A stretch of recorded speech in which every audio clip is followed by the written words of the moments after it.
Halo anak-anak semua. Nah, sudah siap belajar tema 7 hari ini? Hari ini kita akan membahas rangkuman materi dari tema 7 kelas 5. Temanya adalah peristiwa dalam kehidupan. Oke, kita mulai dari muatan pelajaran PPKN ya. Nah, kali ini kita akan melihat apa saja sih faktor-faktor penyebab keberagaman bangsa Indonesia. Nah, ada faktor letak geografis, lalu ada faktor sejarah Indonesia, dan faktor keberagaman kenampakan alam di Indonesia. Nah, berbagai faktor ini menyebabkan bangsa Indonesia menjadi bangsa yang majemuk, terdiri dari banyak suku, ras, dan agama. Tentunya perbedaan budaya juga sangat terlihat ya di negara kita. Berikutnya, kita juga harus bisa untuk memaknai keberagaman sebagai identitas bangsa Indonesia. Nah, kalian masih ingat ya bahwa semangat persatuan para pejuang itu diwujudkan juga pada Kongres Pemuda II pada tanggal 27 sampai 28 Oktober tahun 1928. Nah, kongres itu menghasilkan Sumpah Pemuda. Kalian masih ingat? Ya, kita lanjut. Nah, kita juga harus bisa mengembangkan berbagai sikap dan melestarikan budaya nasional. Misalnya saja dengan berteman tanpa membeda-bedakan suku, agama, dan ras. Lalu, kita harus bisa menerima dan menghargai keberagaman suku bangsa, budaya, adat istiadat, dan agama. Lalu, kita tidak boleh merasa bahwa kebudayaan dan kebiasaan dari suku budaya sendiri itu lebih baik daripada suku bangsa yang lain. Nah, selanjutnya kita juga bisa ikut hadir dalam menyaksikan pentas kesenian daerah. Nah, kalian juga bisa turut serta mengembangkan dan melestarikan budaya di daerah Indonesia ya. Nah, anak-anak, kalian juga harus bisa menerapkan semangat Bhinneka Tunggal Ika di dalam masyarakat.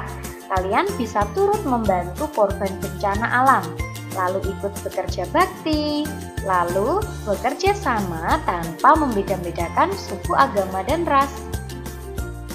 Nah, sikap-sikap yang harus kita lakukan dalam berbagai keragaman, misalnya di sekolah, ada beberapa ya, misalnya kita harus menerima perbedaan pendapat, lalu tidak mengucilkan teman, lalu juga menjenguk teman yang sedang sakit, meminjamkan peralatan sekolah kepada teman, dan melerai, serta saling mengingatkan jika ada teman yang berselisih pendapat.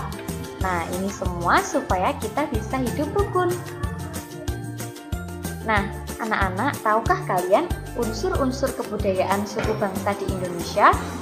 Ada kepercayaan, ada mata pencaharian, ada teknologi dan peralatan, ada kesenian, ada pengetahuan, dan juga bahasa daerah. Nah, itulah dia unsur-unsur kebudayaan. Kemudian, kita akan mencoba untuk belajar memaknai kepahlawanan dalam lagu perjuangan. Nah, untuk menghormati jasa para pahlawan, kita bisa menyanyikan serta memahami lagu-lagu perjuangan.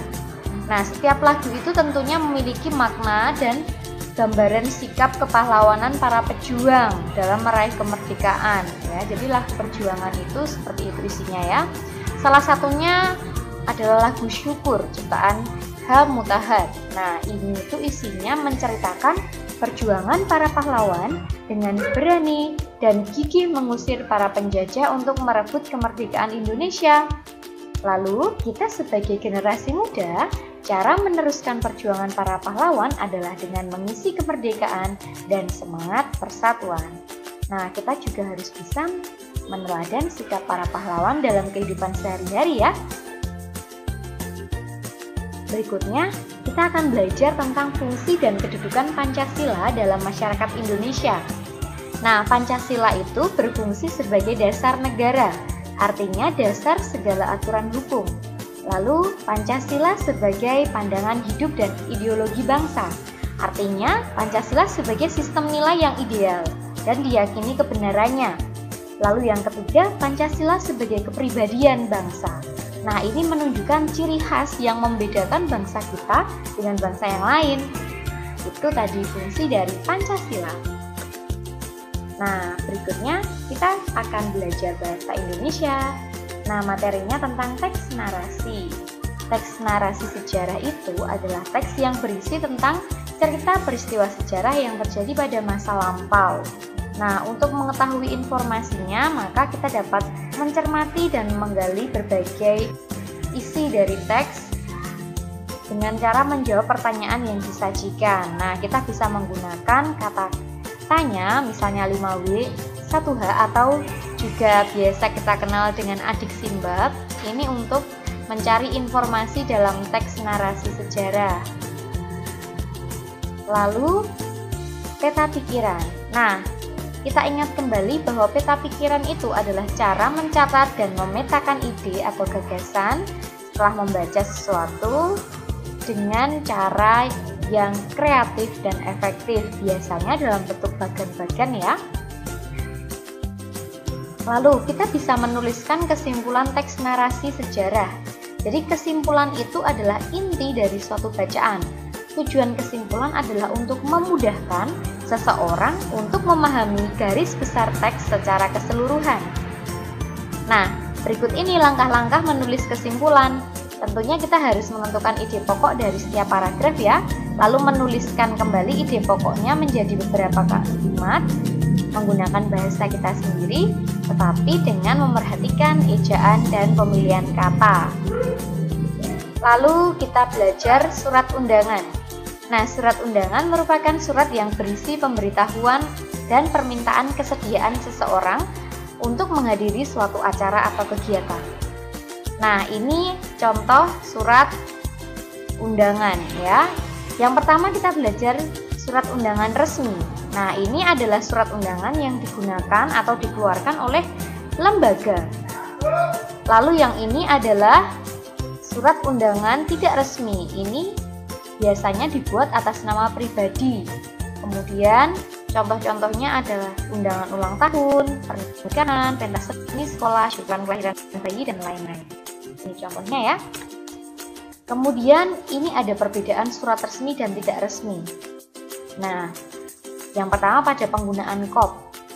Yang resmi menggunakan kop, yang tidak resmi tidak menggunakan kop. Lalu untuk surat resmi menggunakan nomor surat, sementara surat tidak resmi tidak ada nomor suratnya. Semuanya ada salam pembuka dan penutup.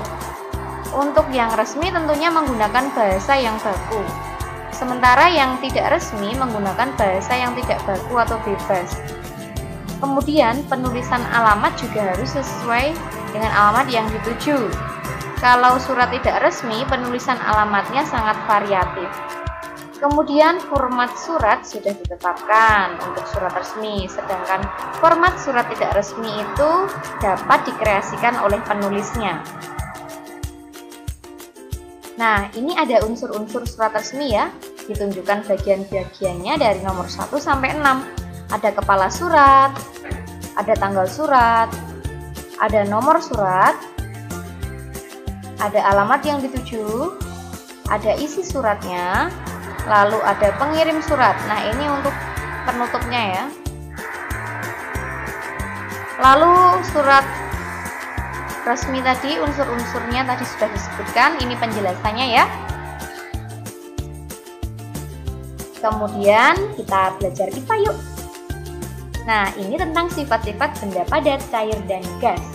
Nah, kita ingat kembali ya bahwa benda itu dibedakan menjadi 3 wujudnya, yaitu padat, cair, dan gas. Ini ada ciri-ciri benda padat, cair, dan gas ya. Kemudian contoh-contohnya.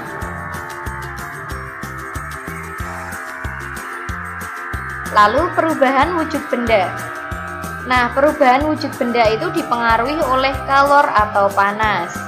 Untuk perubahan wujud benda yang berubah dengan menyerap atau memerlukan kalor, contohnya yaitu proses mencair, menguap, dan menyublim. Sedangkan contoh perubahan wujud benda yang berubah dengan melepaskan kalor yaitu contohnya membeku, mengkristal, dan mengembun. Nah, ini bagian perubahan wujud benda. Yang merah, anak panah merah ini, mereka membutuhkan kalor atau menyerap panas. Sedangkan yang Anak panah berwarna abu-abu ini melepaskan kalor atau tidak memerlukan panas ya. Nah, berikutnya SBDP. Ini tentang tangga nada diatonis mayor dan minor ya. Untuk tangga nada diatonis itu memiliki rangkaian 7 nada ya. Kemudian ini perbedaan ciri-ciri tangga nada diatonis mayor dan minor ya, beserta contoh lagunya. Selanjutnya, ini tadi contohnya ya.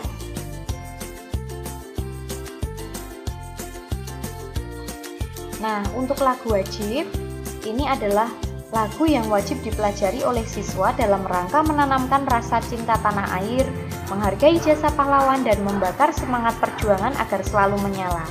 Jadi ciri-ciri lagu wajib itu bertujuan untuk menanamkan sikap cinta tanah air. Lalu wajib menggunakan irama yang penuh semangat atau berupa himne.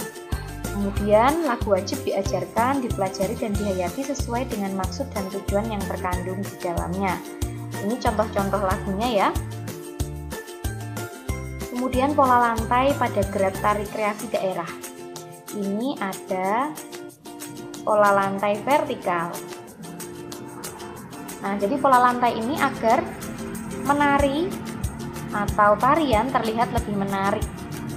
Kemudian ini pola lantai horizontal, pola lantai melengkung atau melingkar, kemudian pola lantai diagonal. Nah, selanjutnya gerak pola lantai dalam tari tradisional. Jadi kesenian itu adalah salah satu unsur kebudayaan yang dimiliki oleh bangsa Indonesia. Nah, salah satunya adalah seni tari untuk ekspresi gerak tubuh sebagai media utamanya. Lalu ini ada contohnya serta iringan musiknya. Ini dicontohkan ada tari Jaran Kepang yang mengisahkan rakyat yang sedang berperang untuk merebut kekuasaan dengan menunggangi kuda dan memegang senjata di tangannya. Pola lantainya berbentuk lingkaran ya. Kemudian karya seni rupa daerah. Karya seni rupa merupakan karya seni yang memiliki nilai estetika serta makna yang tinggi. Jenisnya ada seni lukis daerah. Contohnya seni lukis kamasan dari Bali ya. Lalu seni patung daerah, contohnya patung barong dari Bali. Lalu yang ketiga seni kriya atau seni kerajinan. Nah, contohnya seni tekstil, seni anyam, dan seni ukir. Nah, ini contoh-contohnya karya seni rupa daerah. Yang pertama karya seni lukis, karya seni ukir, karya seni patung, karya seni anyaman atau rotan, lalu karya seni tenun, songket, dan batik. Nah, ini tekstil ya, karena berhubungan atau menggunakan kain. Lalu, cara melestarikan karya seni daerah misalnya bangga memakai pakaian batik, mengunjungi museum yang berisi karya seni budaya bangsa, lalu belajar melukis atau beranyaman. Nah, kalian bisa ya turut melestarikan karya seni daerah. Nah, itu tadi anak-anak untuk belajar tema 7 hari ini. Untuk yang IPS akan ada di video yang terpisah.